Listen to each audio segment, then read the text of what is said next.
I am officially done with Crimson Desert. I just don't want to play it anymore. And this doesn't come from a standpoint of me wanting to hate on a popular game. I was actually so excited for it that I had it pre-ordered. But unfortunately, 25 hours in and my patience has run thin. The things that Crimson Desert does very well, like the exploration, are constantly overshadowed by the bad, like the writing, the jank, and all the super weird decisions that could have been entirely avoided. One of those strange choices is how the main quest line is integrated into the gameplay loop. Pearl Abyss made it very clear that Crimson Desert is primarily an action game. So isn't it strange that in my 25 hours of playtime, action, combat, physical violence have been neglected by the main quest? The moment that I decided to drop this game was after the part where I spent 20 minutes fixing these damn chimneys for some guy I just met. After that, I had to go to this mage research place, and I had to follow around these two-dimensional NPCs, listening to their dry-ass dialogue, and only getting one really short combat encounter to break up the boredom. I also had to do one of those floating islands, which are easily one of the worst parts of the entire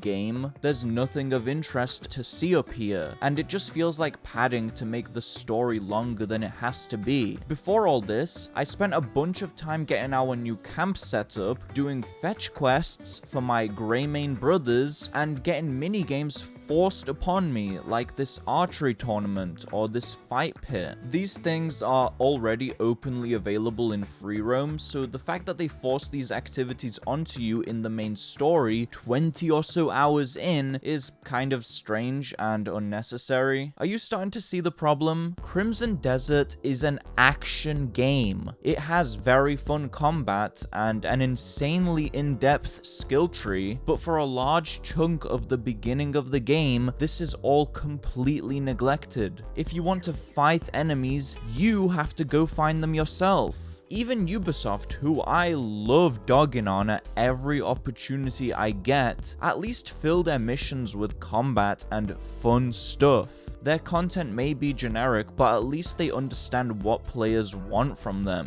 Now, you could argue that this is Pearl Abyss encouraging players to go out and explore the fantastic world that they've built, but what I see this as is a mess. A lot of the cool stuff that Crimson Desert has to offer, like the wars, the mounts, the customization, are all locked behind progression. That progression comes from doing the main story. If you want to unlock all these awesome mechanics, you are forced into doing this shit for hours on end. Now look, I'm okay with slow games. I like when developers make players take their time and kind of live in the moment. But the difference between a Kingdom Come Deliverance 2 and Crimson Desert is that it seems the latter is confused with what it wants to be. One moment it's this super intense Dragon's Dogma Devil May Cry ass game, and the next you're doing literal chores for NPCs you couldn't care less about.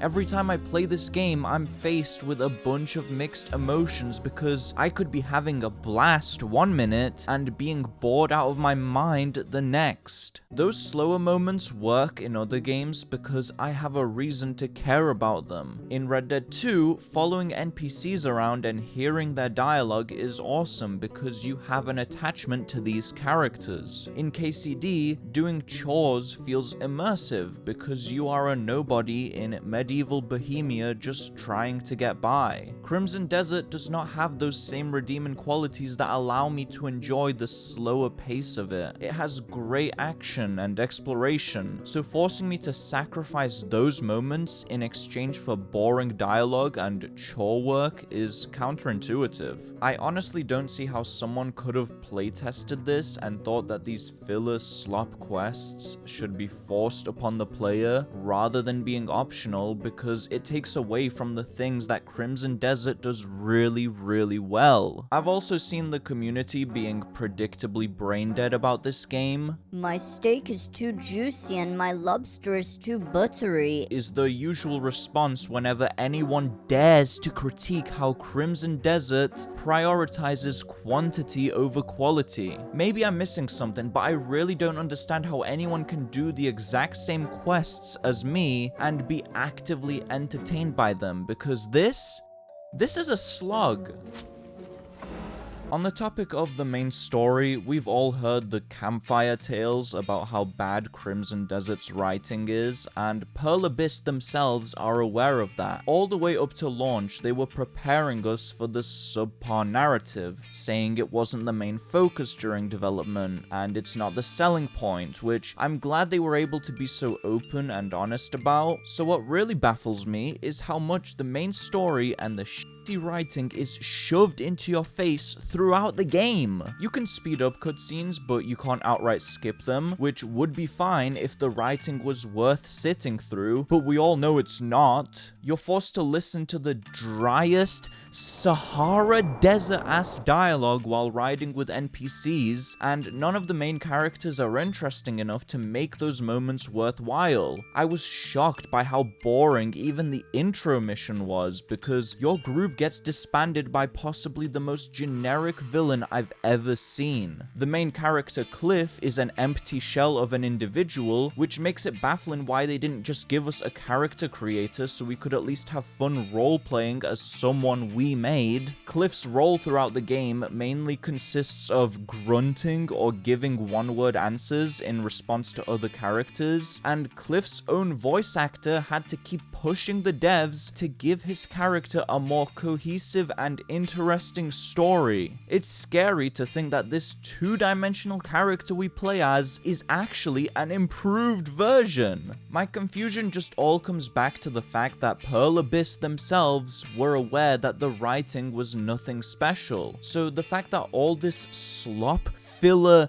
BS is mandatory for progression just feels backwards. These guys specialize in MMOs, and Crimson Desert reflects that. But if you knew the story and the writing is this horrendous, why not make a game actually prioritizing gameplay? And not the boring kind, like pushing levers and fixing chimneys, but actually lean into your strength of great combat and exploration. I'm just so disappointed by the overall experience, because Crimson Desert is like the most beautifully presented and iced cake, but the filling of choice is watery doo-doo. I seriously don't want to come across as a hater, because my last video was me praising the living hell out of the world and exploration and the things you can find when you step away from the main story, but the problem is that the main story is how you unlock and see more of what this game has to offer. I know Crimson Desert gets much better the more you play, and a lot of my critiques, especially with the questing, apparently improve over time, but I'm 25 hours in and I've ran out of patience. 25 hours is when some games start rolling the credits. I can be pretty lenient with slow starts, but the difference between this and something like Red Dead 2 is that Red Dead's slow sections are long bits of dialogue with incredibly written NPCs. In Crimson Desert, you're just doing bullshit to progress. It's not giving me a reason to enjoy the slowness. Having to do a bunch of chores to be rewarded with an interesting quest is not entertainment to me. It's belittling. It makes me feel like a little kid. I bought this action game to fight, explore, and immerse. Limiting me to mindless tasks for tens of hours is lame, and I value my time enough that I'm not gonna tolerate any more of this filler. The amount of time you have to pour into boring game design outweighs my interest in seeing how good the game can actually get. I wanted to make multiple videos on this game because there is legitimately a lot to talk talk about. Technologically, it is one of the most advanced and impressive experiences I've ever had, but it's watered down by these baffling decisions that make me dread booting up the game anymore. I don't want to end this video so overly negative though, so let me go through some things I think Crimson Desert does exceptionally well.